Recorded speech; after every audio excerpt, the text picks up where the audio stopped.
Would you like to help your strong-willed child have a little more empathy for other people?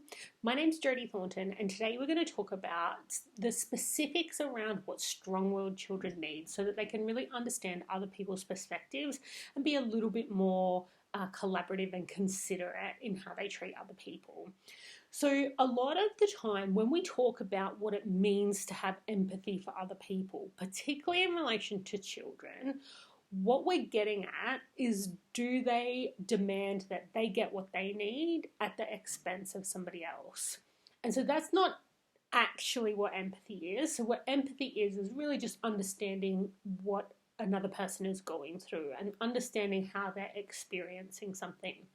In our culture, when we say, do you have no empathy for that person? What we're meaning is, if you had empathy, you wouldn't infringe upon them. You wouldn't do something that would have a negative effect on somebody else. And so we really want to differentiate those two things, because when we think about it, if what we want is our child to be considerate of someone else's needs, then that's a little bit different to just having empathy. So if we think about what gets in the way of a strong-willed child having empathy, is that often when we're thinking about these examples, it's the times where our strong-willed children are being really focused on getting things their way. They're getting really focused on what's important to them and not letting go and compromising. Now, compromises are seen as kind of like the gold standard for relationship skills in our culture. But really what a compromise means is that we figure out, how do we make sure that each person suffers about the same amount as the others? So it's the idea of nobody gets what they want, but everyone suffers just a little bit. And then we also see a lot in our culture of things like, whose turn is it to sacrifice? So rather than looking at how do we get what everybody needs, it's like, well, actually, it was you got your way last time, therefore it's my way now. And so that's what we see with strong-willed children, particularly if you're a parent who's doing any of the more progressive styles of parenting. So gentle, respectful, peaceful, all of those kinds of styles of parenting. We're trying to make sure that our children know that what they need is important and what they feel matters. And then we can feel like, well, you're getting so much of what you need, so why are you not having empathy for other people? Which we know is code for, why are you having a negative impact on someone else? And in that case, it's that idea of, it's your turn to sacrifice. Everybody else has sacrificed so many times, now it's your turn to sacrifice.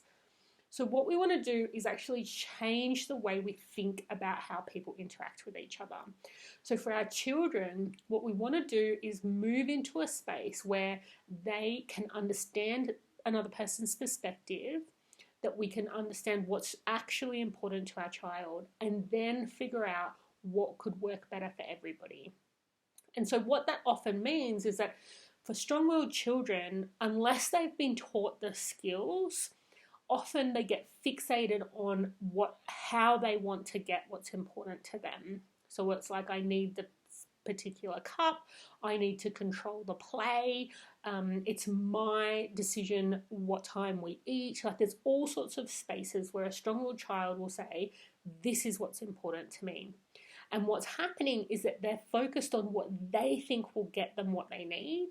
They're not focusing on what it is that underneath of that has many solutions. And you know that you're at the need level of understanding if you can see that there are many ways to get the need met. So if we think about common needs as like connection, peace, autonomy, the ability to make your own choices, if we think about what those needs are underneath, we can see that there's multiple options.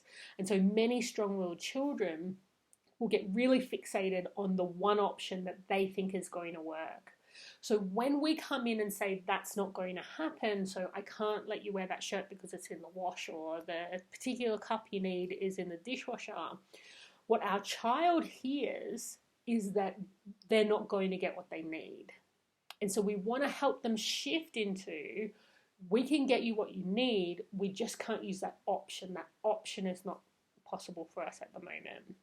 And until they can see that they are going to have an ability to get their needs met, we just need to find a different option, they're going to be it's going to be really hard for them to see what's going on for another person.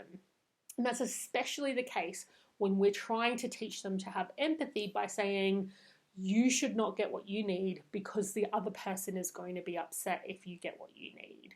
And that's really difficult for all children, but particularly a strong-willed child. It gets them to a place where it's like, well, I have to either acquiesce what I need, or I can maintain the rage and push for what I need. That's the only two options I have. And that's where we risk them becoming people pleasers if they move into a space of always wanting to make sure the other person gets what they need.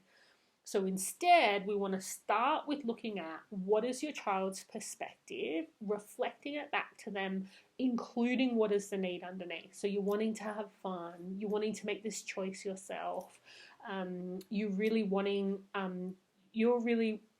to have fun, and directing the play is the way that you can have the most fun. So you see, we're bringing it back into what is the need underneath. And once their perspective is validated, then we want to move into what is the other person experiencing. Now, generally speaking, strong-willed kids are really clever, really attuned, and very observant.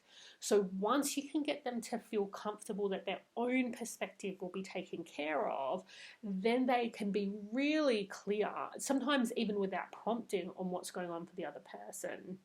So what we want to do is build that skill to be able to find what is the option that works for everybody.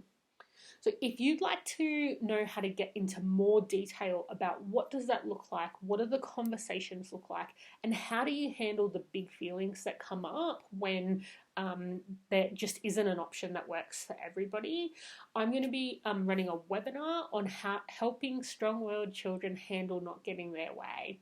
We're really going to go into the detail of what to say, how to say it, and how to hold space for the big feelings when they come up. And you can register for that one at jodithornton.com/theirway, THEIRWAY. And in that, we're going to go into the real detail of how to do that step by step. So if you have any questions, please feel free to reach out. I'd really like to hear what you're going to do differently after hearing me talk about this one.